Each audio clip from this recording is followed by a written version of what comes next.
Alright guys, how's it going? So this tutorial today, it's not going to be much of a tutorial if I'm honest. It's more of a kind of workflow slash kind of helper video. And the reason I'm making it is I've actually went and bought myself a Stream Deck from Elgato. Check the flex out on me. And I'm going to make a few reviews and a few tutorials, but I know the first comment that's going to get brought up, and it's going to be, I can't afford one of them, it's too expensive, is it really worth it? And to be honest, I paid £140 for the 16 button version, and it is quite a few quid, it's quite dear.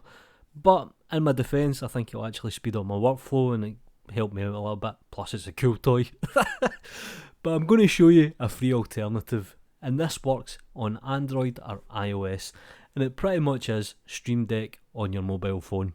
If you go to touch-portal.com, you need to download two applications, and the first one is obviously the server side, and this is either a Windows or a Mac build. Now when I say free, I kind of put this in air brackets if I'm honest. You get up to 2 pages or 16 buttons free. If you pay £13, you get up to unlimited pages. I think it's unlimited buttons. You can do things like GIFs. Is it worth the £12 or the £13? Yeah, I think it is, to be honest.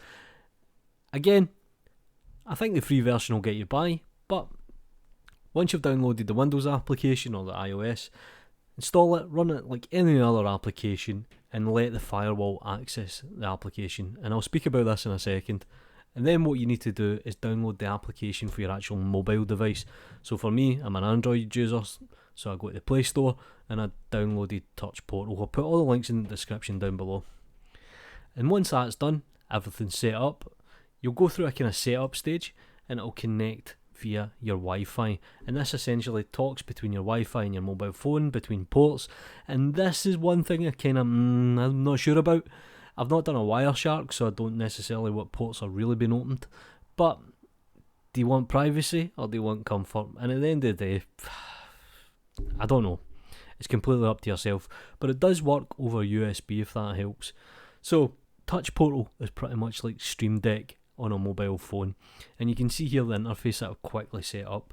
Now when you first open the application, you'll get kind of defaults, so you get things for Photoshop, OBS, Twitch, and that's the great thing about this application. It's not necessarily directly for Blender, it can be used for anything. The Photoshop stuff's really good, especially if you do copy and pasting a lot and you just want to kind of have something sit by your side.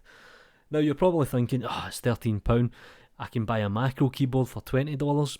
That might be actually worth it as well. Take a look on Amazon for micro keyboards. They're pretty good, and all you do is kind of put wee stickers on it and away you go. So this is essentially the free application that I'm using. Now you can see the Blender icon. Watch my mouse, I'm going to hit Blender on my phone and check this out. It loads. Brilliant. It's loading dead slow because I've already got about 4 versions. But you get the point. It pretty much is a macro controller via my mobile phone. Now, I'll quickly show you some things and I'll go over some of the basics. There's plenty of tutorials out there on YouTube.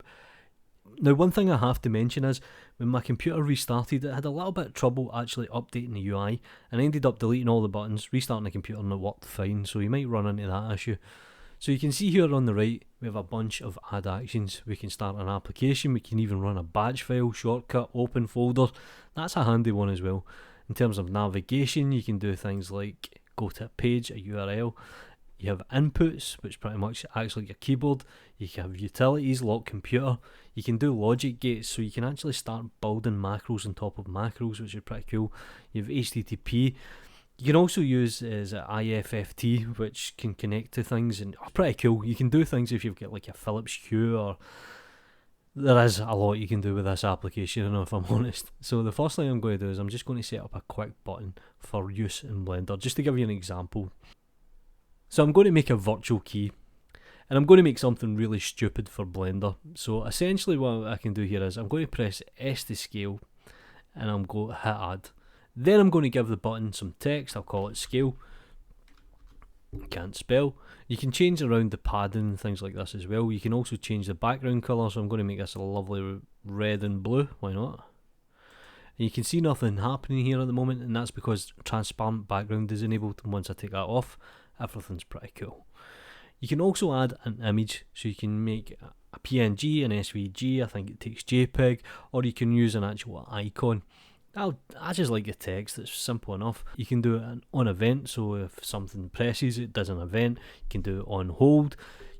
You really do have a lot of fidelity when it comes to this application, and like I mentioned here, if you take a look on the left hand side, there's a whole bunch of options, and I'll just hit save. And what I need to do on my phone is I need to hit refresh, and then everything will come up. So I'll jump into Blender, I'll select the object, and I'll press on my mobile phone scale, and there we go. How cool is this? I can play around with this all day if I'm honest. So that's the basic overview. Now, why is this handy? Why can't you just press the S key on the keyboard? It'd be much quicker. Well, you could do that, but there's things that could be used for, like if you create a macro, you could do certain command chains. If you then use something like DaVinci Resolve, like me, you can use it for clipping, which does come in handy.